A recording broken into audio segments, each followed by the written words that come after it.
Back to the On Purpose Investor Podcast. I'm your host, Eric, with my amazing new co-host, Josh. And in today's episode, we're going to share how to build an intentional life so that you can ensure that your time is intentionally spent doing exactly what gets you to your dream life. And that all comes next right here on the On Purpose Investor. So stay tuned. Welcome to the On Purpose Investor. My name is Eric, and this show is where intentionality meets investing in yourself and your finances. And I'm Josh, and together we'll explore the strategies, insights, and stories combined with inspiration and motivation to help you live with purpose and make an impact. Now, whether you're a seasoned investor or just getting started, join us each week as we dive deep into the world of intentional investing. Welcome back, y'all. Today, we're talking about how you can overhaul your life in just a few easy steps and get on the fast track to your dream life. First, we have to evaluate the question. How is our life right now? Is it wrong? Josh, let's open up this can of worms, buddy. Where were you before you started realizing that you had to do some work? How did you come to that realization? Look, for me too, and I think this is important. A lot of people think that they come to the realization when everything is wrong, but actually, I came to the realization when everything was right. I had a successful job. I made great money doing my job. I do something that I love. I'm giving back. I'm a teacher. I'm giving back to my community. And within my little microcosm of teaching, I've won pretty much all the awards. I've won Teacher of the Year. I was a semifinalist for the Grammy Music Educator of the Year. That's a national award. Working my way up, things were going great. But I ran into a problem, Eric, and that is I figured out in the world of teaching and coaching that I'm trading time for money.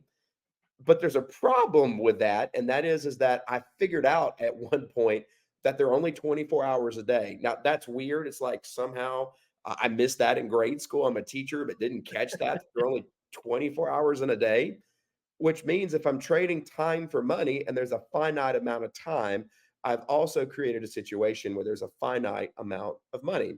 And so I find myself, man, 40 years old with a newborn. That's right. Hope for all of you 40 years olds out there with a newborn. And I had to think to myself, I had bills to pay, things coming in, and how could I make more money? There's only an 80-hour work week, father of a newborn. The problem is at 80 hours, Eric, if I was going to trade in more time for dollars, that also meant more time away from my son. And that was something that really bothered me. But hey, Eric, have you read? There's a book by Jim Collins, and it's called From Good to Great. Have you read that book? I have read that. That is a great book. I get into research studies, and if you're out there, you check out this book. But there's a quote in there that really stuck out to me. And he asked this question. And I remember when I read it, at first, it was like someone slapped me in the face. And this was the question: where can I let go of good to make room for great? And Mike. that's when I realized, dude, that these good things in my life, my great job, doing a job that I was giving back to the community, all these things that I love and still love to this day, I still do to this day, but they were actually in many ways holding me back because I realized that sometimes you have to let go of some things that are good to make room for great. You taught me because I went through Dream Life University, and I remember drawing out some things, and I realized in that moment, man, you helped me see that I had crawled up that ladder of success, but I might have placed it on the wrong building. I climbed the wrong ladder. And anyways, I could go on and on about this, but look, Eric, your story is one that's inspired me in my personal walk, and you've helped me become more intentional. But let me ask you this: when did you know that you had some work that you needed to do? Yeah. So when my wife and I were starting to have a child, we would tell people like, yeah, we're hoping to become parents. God willing, we get pregnant and we'll have a child, but we want to make sure our business is in a good spot and all of them without fail. If you wait for the perfect time, you'll never get started. I was like, and that got me thinking, but you got to wait for the perfect time and you'll never get started. That's that perfectionism thing of no matter how hard someone works on a project, there's always going to be room for improvement. And no matter how hard I wanted the business to be at a certain spot, if I wanted it to be at an X spot, I may have never, you know, become a father at the time that I did. So I had to immediately adapt this mentality of there is this mentality that I need to adapt to where I still have a high expectation of my life and of the projects that I do, but also understand when it's good and understand when it's time to move forward. And that's when I started to develop that phrase Gitmo, good enough to move on. It's, you know what? I'm not saying Gitmo as in a slumlord. I'm not spray painting doorknobs and stuff like that and caulking up electrical outlets. I'm doing it good enough. I'm not putting in porcelain sinks. I'm putting in metal sinks. It's good enough to move on. That doesn't mean it's bad. And when I first started telling people that we were going to wait to have our child till we reached financial independence and we knew our nut, our monthly nut, that is, and we knew how much we needed to make to move forward. And we just drew the line in the sand and said, that's the number.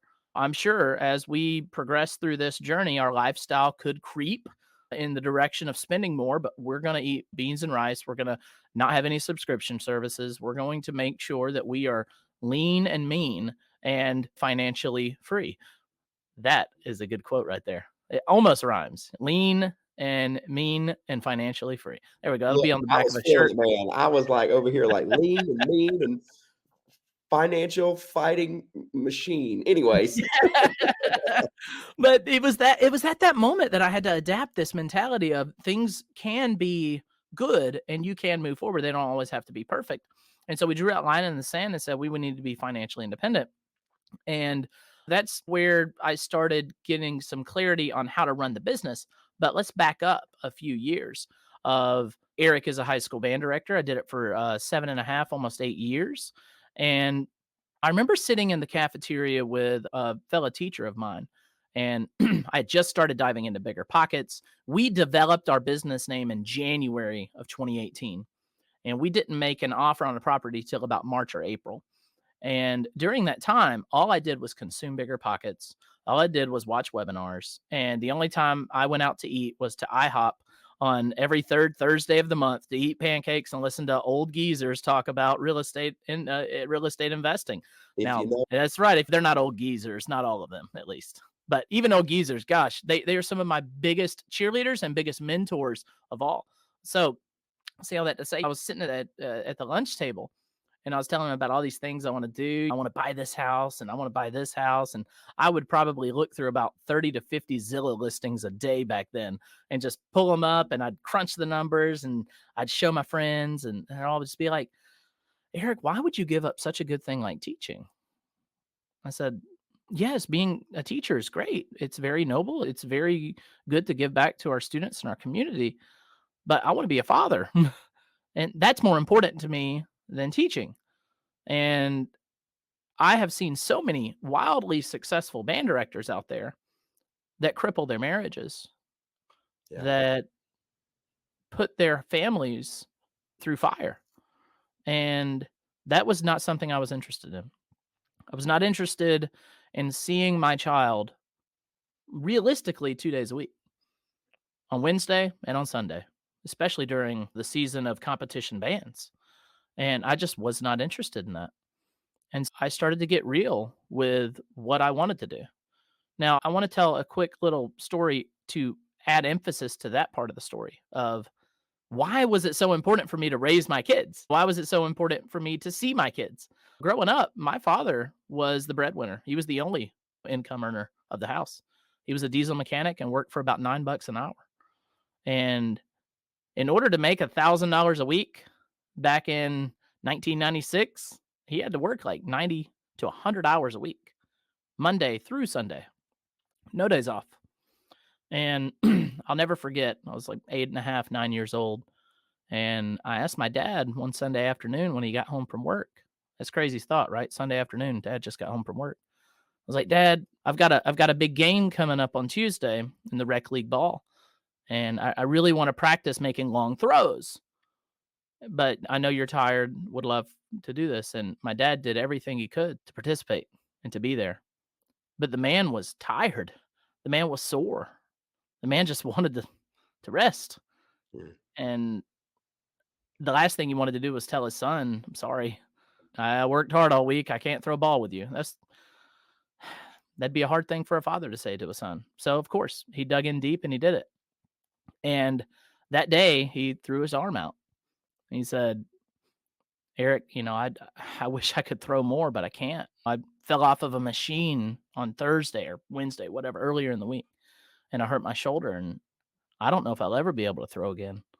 And he never threw again. And that was the last day I threw catch with my old man. And it just, that has really sunk with me. And that is what really motivated me to want to chase that line in the sand of we are going to be financially free by the time our first child is born because I never want to be in that situation.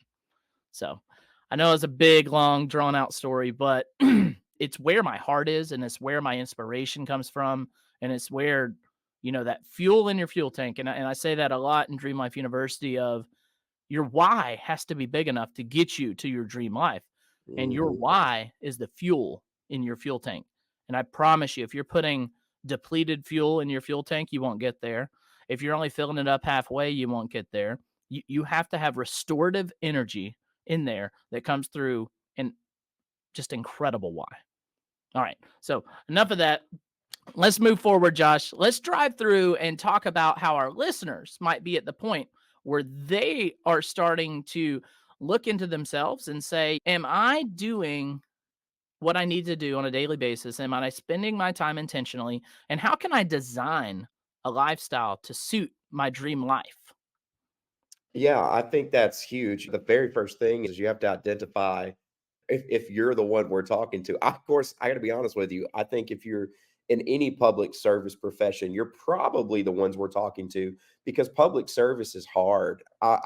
You and I, we come from a background of education and teaching is Mhm. hard, but so is being a firefighter. So as they're literally jumping in, burning down buildings, Yeah. saving people who are sometimes not even thankful for it, while also being expected to get kittens out of trees, which that always blows Right. my mind that these Right. American heroes are taking kittens out of trees and jumping into blazing buildings. But look, police officers, even postal workers, God bless the postal workers because nobody Absolutely. ever goes in there happy. So if you are in one of those wonderful roles, you probably do you find yourself here's some symptoms. Here's two that come to my mind is are you sleepwalking through life?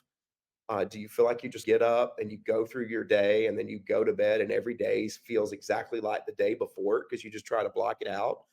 And then I like to throw this one in there too. Do you feel exhaustion or anxiety? Do you feel like just breathing makes you anxious? And I've met some people, especially after COVID, that's the world that they live in. But anyways, those are some of the symptoms. What are some symptoms, Eric, that you might add to that? Yeah, I love to equate it to like what everyone has experienced, and some people experience it daily. It's waking up, going through your morning routine, in which there can be memorable moments in those routines. But usually, what's not memorable, unless there's a significant event, is your drive to your job. And a lot of people, I know I've experienced it many times, especially on my 25, 35-minute drives to work. You get in the car at home, you get everything situated, you get your coffee in the right place, you get your favorite podcast streaming, which is the On Purpose Investor, That's right. right? And you're rolling to work and you're listening and you're just driving. And it's almost like you closed your eyes and opened your eyes and you're at work. And that's one of those routines that it really plays a role into most everyone's life, their daily life. If you thought back 2 days ago, what exactly were you doing? What did you get done? Did you have a strategic plan for that week to get certain benchmarks hit so that by Friday you escalated into the next step of your roadmap that got you and is getting you to your dream life? And the answer is most people are not. They are not making sure that Monday, Tuesday, Wednesday are dedicated to this type of growth plan, and Thursday is this action step, and Friday is the benchmark. They're not approaching every week as a scaffold. I've got to build this scaffold to get to the next one. When I'm finished building this scaffolding and I'm finished putting all these rungs in this ladder, I'm at the top of this building that have designed my life to be there. And people are not designing their lifestyle with intention. And oftentimes we identify symptoms. And I think that's really easy to identify symptoms of things that are lacking in a sense of lifestyle design. Are you intentional about having a crafted roadmap for your life? We say, no, I don't. Why not? It's probably because I'm sleepwalking. I'm exhausted. I'm just anxious about everything. I'm used to my daily routine. I'm comfortable with where I am, and therefore I don't want to change. But are you going to be comfortable in 40, 50 years when your social security is 20% of what you thought it would be and your 401k runs out 10 years early? I don't think you're going to be too comfortable, and you're not going to be able to have that routine that you so crave now. Below the symptom is the actual problem. If you have a fever, usually that's a symptom. And the problem is you have the flu. And I like to approach things like this. Our symptoms are sleepwalking and exhaustion and anxiety, and sleepwalking and daily routines that just you forget. That's a symptom. But what's the problem?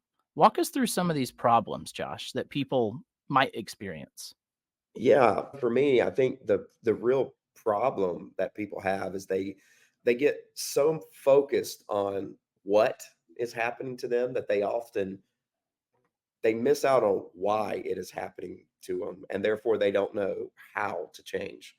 Yeah. It's like we get so focused on the things coming at me. Like every day in my job, things come at me. They just come at me, but they never pause to go, why are they coming at me? For example, imagine I wake up and the second I get out of bed, I'm a sourpuss. Oh, the world is bad. Things are awful. How am I going to make it? And I go throughout my whole day. But when I get to the end of the day, I'm very focused on everybody was so mean to me today. Did you see those people avoid me? The real issue was that I was negative. And I wonder too if that's because in those situations, people don't plan out their day, like plan out to be positive. When I wake up, do I establish some moments of gratitude? Do I go to bed thinking about gratitude? When I go and spend my time with the people I come into contact, do I try to help other people get what they want? Because one of my favorite quotes by Zig Ziglar is, if you want to be successful in life, help enough people get what they want, and they'll eventually help you get what you want. But anyways, I digress, Eric. You were talking about the real causes of the problem. I think people don't have a plan because they fail to plan. What say Yeah. you, Eric? Yeah, I along the same vein of that. Oh my God, I cannot believe I just said that. That's one of the things that I hated the most being in the military and being in different military courses.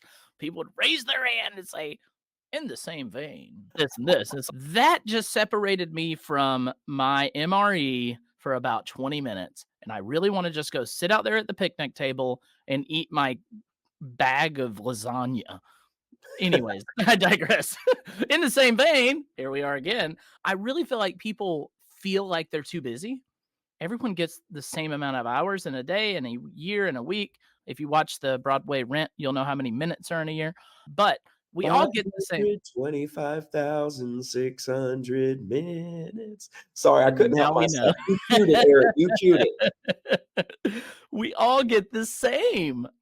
Yet there are people out there with intentional lives that are becoming hyper successful and hyper wealthy and creating an insane amount of time and financial freedom while you are stuck. Why? What's the big difference there?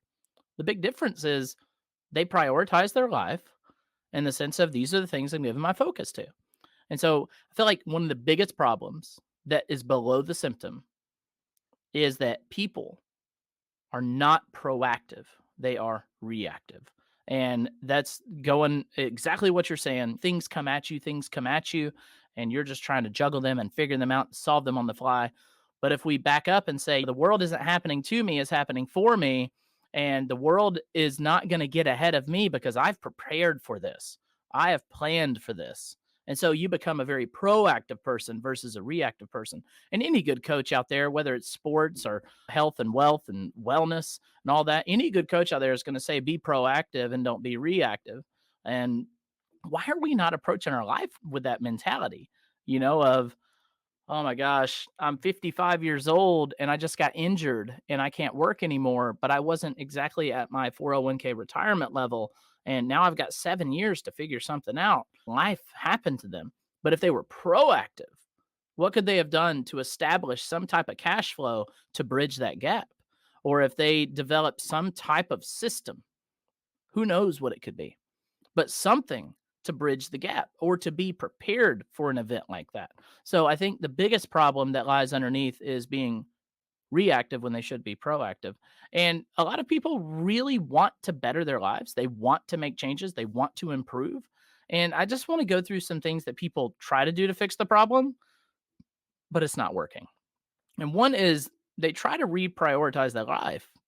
Everyone has those good intentions of, oh, we're gonna order this at Kroger for pickup, and we're gonna eat right this week, and we've got this schedule, and we're all gonna follow the schedule. And you two kids have this chore, and you kid have this chore, and husband, you're gonna do this, and wife, you're gonna do this, and our family is a well-oiled machine. And Monday, I guarantee you, everyone's doing what they're supposed to do. Tuesday, oh, something, a little something comes up and you fall off the wagon. Wednesday, we're back at it. I know Tuesday happened, but we're back at it. And Wednesday's great. And then Thursday is, something else came up. Friday, yeah, we came back once, but we're out of steam. Saturday, we're back to how we used to be. Sunday, we tried that last week, didn't work. Maybe we'll try it again in a few months. And that's what happens. And that's what people try to do to fix their problem, but it's not working. And that is like the biggest thing that I see is that people try to create these systems, but they're not A, realistic, or B, there's not a big enough why for the whole group or maybe just you as an individual to stick to it. And that's what I see as the thing that people try to do to really reprioritize their lives and get in line, but they can't. Yeah, look, I'm going to say something that's controversial, but it goes along with what you're saying. People, they feel like they can fix their life if they just climb the corporate ladder. Look, in education, look, a lot of people don't know this about me, but my master's degree is in administration because at one point I wanted to climb the corporate and public education ladder and become an administrator. And then I started looking at that role and then realized, what do you do after you become an assistant principal? You become a principal. And then what do you do after you become a principal? You spend your time there, then you go to the central office and you become a new title. Then you become an associate superintendent. Then you become a superintendent. Then you become a. I digress. But the problem is, you can, if you're trying to solve your problem by just climbing the ladder, there's always going to be a position higher.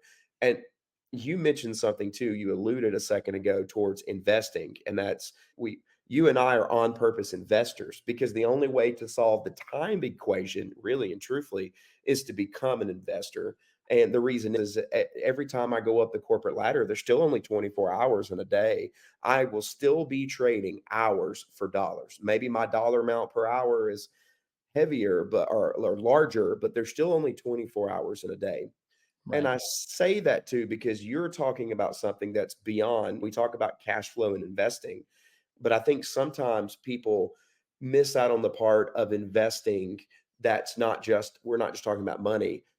You can't solve the problem because you're investing in the wrong things. I wanted a happier life, but instead of investing in my family, I'm investing more time at work. You alluded to that with your story that we started off today, talking about your father and how he was a good dad and he was trying as good as he could, but his job, you know what I'm saying? Yeah. Feel like that at times. Or maybe people are wanting to not feel so alone, but they're investing more time in work instead of investing in friendships and relationships. Or I want to be more philanthropic when I die. My dream life is making a difference in my community, but I'm fully invested my only 24 hours in this job, and I'm never volunteering over here with my church. So I think sometimes people try to solve the problem by they're just throwing Eric more time at it. They're throwing more time when the truth of the matter is there's only 24 hours. If you really want to get successful, the whole nature of being on purpose and investing is to be on purpose to create time so that you can invest not just money, but you and I, we talk about investing in relationships, investing in our families, investing in our community to create versions of ourselves and create a better world around us. Let me ask you this. I started going towards that, but what do you think that people might want to do instead? They've got these problems. They're probably trying to solve it the wrong way. If we take out the bad and put in the good, Eric, what are some ways that you would insert the good? Yeah. So if I was the avatar, is what we call it in this space, of someone that has tried and tried again, but has not been successful, but really wants something different, here's what I would do instead. The first thing I would do is I would try to answer this question: what is my dream life? And that sounds probably a little ambiguous, and it is, but you got to write it out. What does your typical dream day look like? In Dream Life University, our 6-week program that Josh and I have, we guide you through 5 pillars of figuring out what your dream life is. And this is not a sales pitch. This is me telling you and giving you some free content here of there's a lot of hard work that goes into figuring out what your dream life is. And it takes a lot of work. But you, as a listener of this podcast right now in this moment, you could take that first big leap forward by just sitting down and writing out. So here's how I do it in the course. I say, it's today's date, 3 years from now.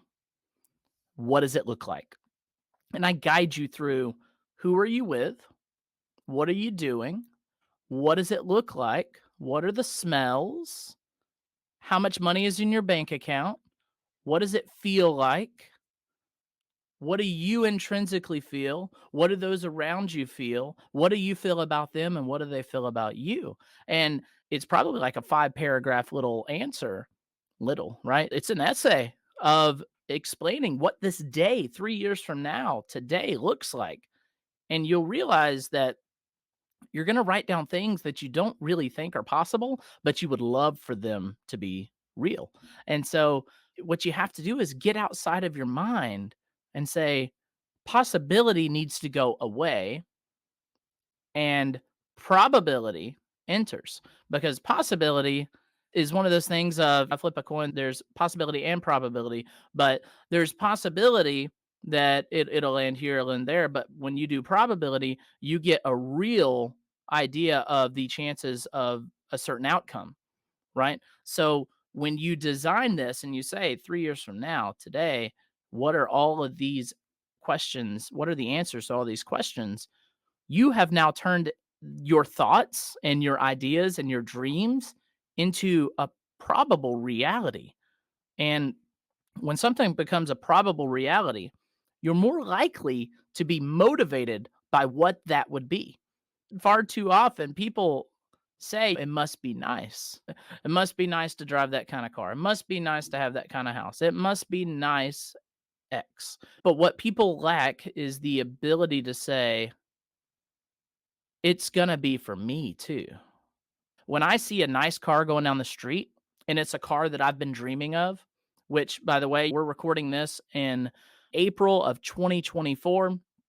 And for about 3 to 4 years now, I've been talking about getting the new version of the Chevrolet Corvette.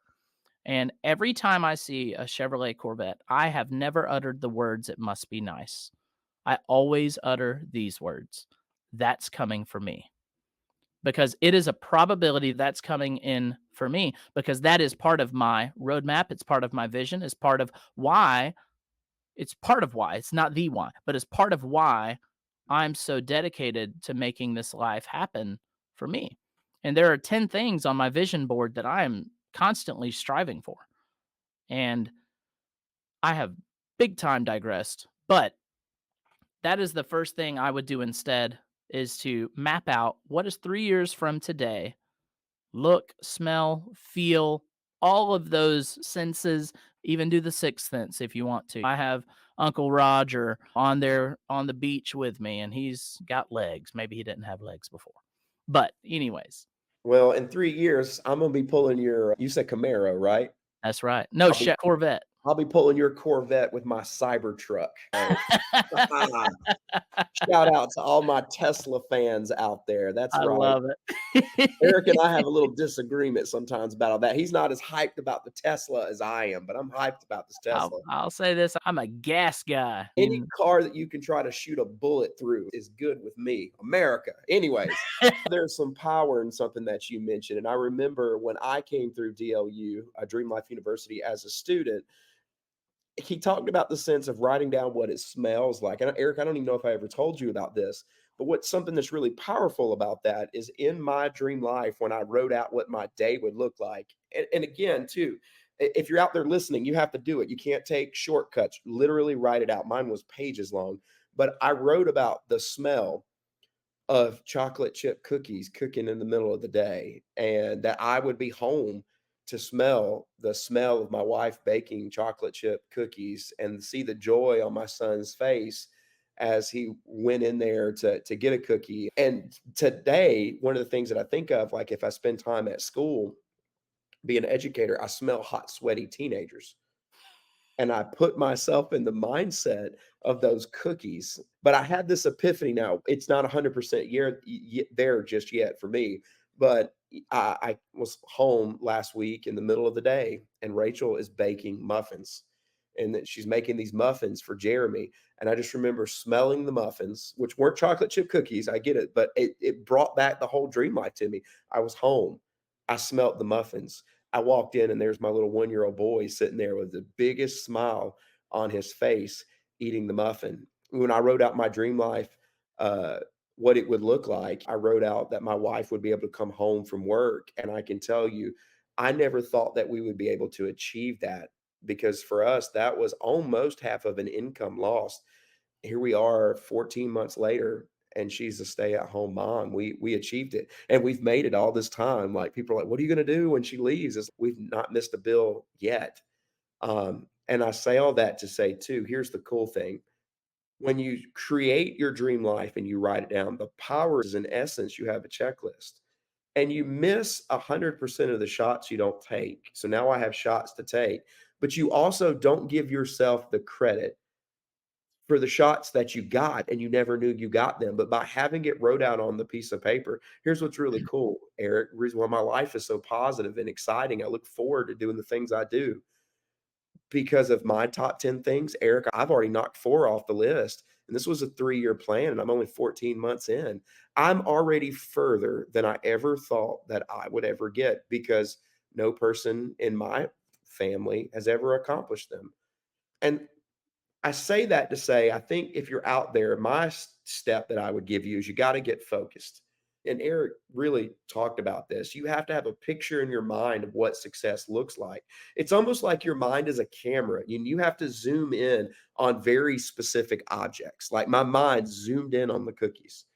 My mind has zoomed in on what my houses will look like. No person in my family has ever owned more than one house, and now I own a few. But in my mind one day, this is going to sound so stupid. So for all of you more advanced investors out there, I realize how carnal and dumb this is, but this is my dream life, that one day I get in my car and I have a person that's never bought their first house yet, but they need help, and they call me up just like I've called you and called 2 or 3 others. And I say, meet me at this place at this time. And I get them in the car. And from 8 o'clock in the morning till 7 o'clock at night, I drive them around to every house that I own. But beyond the fact, tell them that I own them, I want to be able to tell them about every person that lives in my properties. I want to be able to tell them about their families, about how much I'm praying for them. I want to be able to talk about the wins of those families.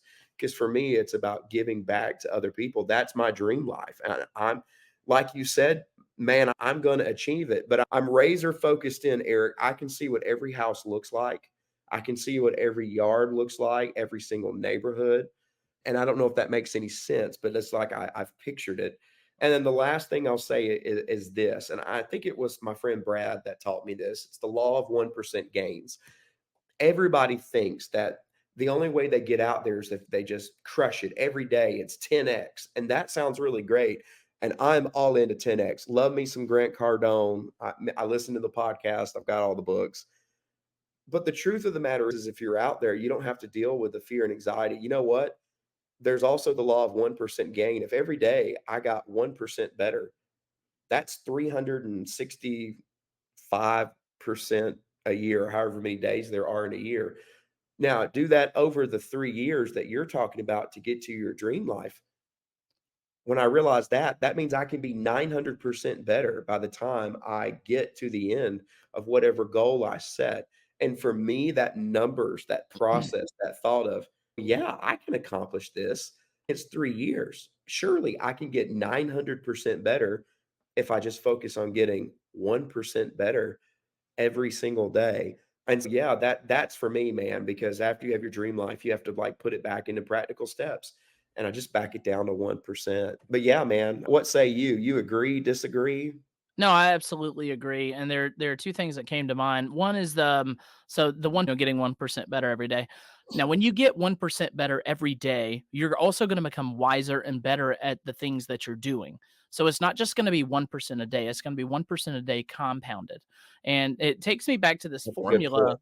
of, would you rather receive $1 million today or a penny compounded every day for a year? And the answer is always going to be the penny doubled every day for a year, because it's well more than $1 million. And I don't have my calculator or the formula memorized, but a penny a day doubled is more valuable than $1 million today. And that is something to put into mind of two things. One, the power of consistency, and two, the power of compound interest. And if you can combine those two things together, you'll be unstoppable. The next thing that it made me think of, you mentioned we become so focused on certain things that we forget to celebrate the victories we have, and we don't recognize them because we didn't even know that they were milestones to achieve. And there's a book written by Dan Sullivan and Ben Hardy called The Gap in the Gain. I've read it like 4 times. Love And that book. I just stood up and picked it off my bookshelf because I didn't want to get the names of the authors wrong. But Gap in the Gain is so incredibly great at reminding you that no matter how far you have to go, you have achieved so much already. And it helps you recognize, sure, there is a gap to get to where you want to be. But what have you gained so far? And celebrating victories, no matter how small. Because Josh said he was the first person in his family to own multiple properties. You may have even been the first person in your family to graduate college, possibly, because in my family, I'm the first person to have ever graduated college, first person in my family. And this goes like legs out, like cousins and aunts and uncles all combined. First person to ever go to college and graduate, which me today, I'm thinking that's not a feat. But I'm also the first person in my family to ever own multiple properties. First person in my family by far to ever have a net worth over 6 figures, let alone 7. You know, it's just one of those.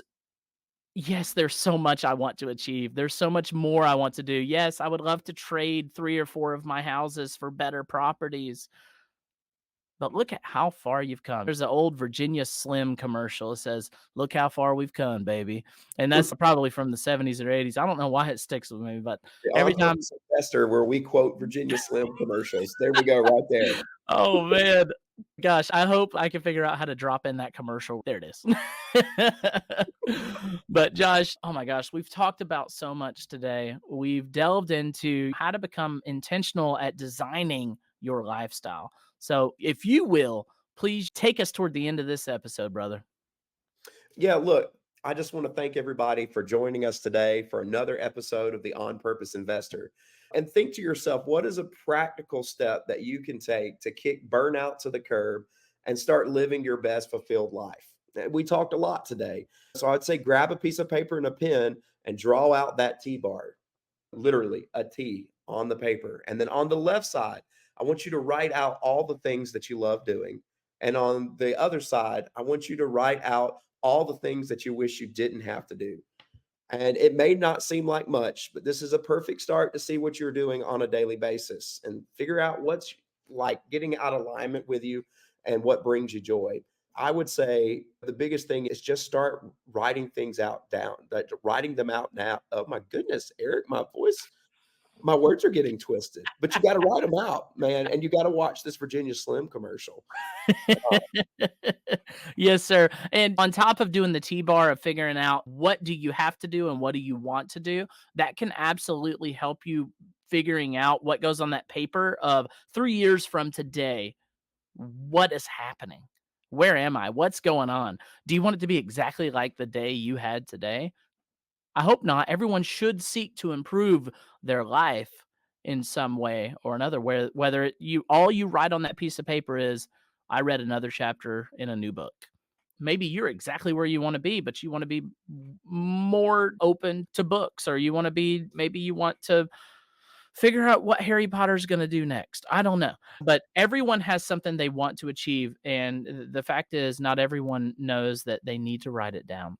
If you really want to take the next step in designing a lifestyle suited for your desires, I really highly encourage you to go download the free ebook of the Pathfinder's Journey that really shares a story of how a young couple designed their life with intention.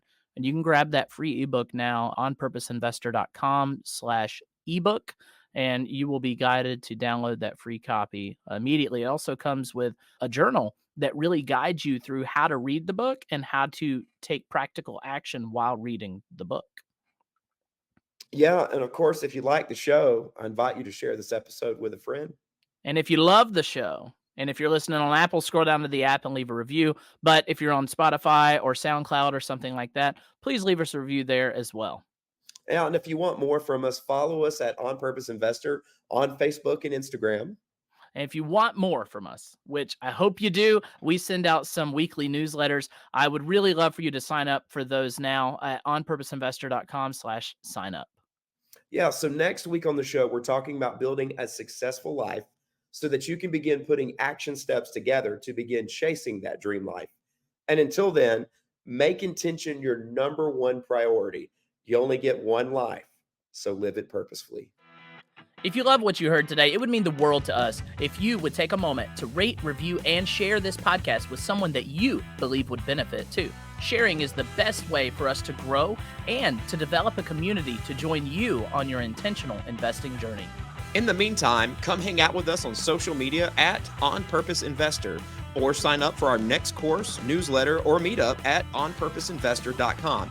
But most importantly, go out, live your life, and do it on purpose.